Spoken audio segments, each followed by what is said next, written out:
Commissioner SV Rajasekhar బాబును మర్యాదపూర్వకంగా కలిసిన బెజవాడ బార్ అసోసియేషన్ న్యాయవాదులు.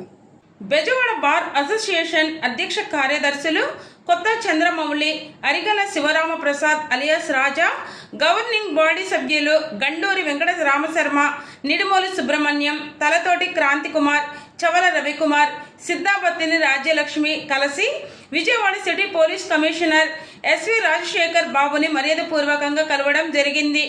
ఫ్రెండ్లీ పోలీసింగ్ గురించి, ప్రస్తుతం కోర్టు పని గంటల్లో ఎదురవుతున్న ట్రాఫిక్ గురించి చర్చించడం జరిగింది. న్యాయవాదులకి సమస్యలు ఏమైనా వస్తే నా దృష్టికి తీసుకువస్తే తక్షణమే స్పందించి పరిష్కారం చూపుతానని Vijayawada city police commissioner SV Rajasekhar Babu హామీ ఇచ్చారని వారు తెలిపారు.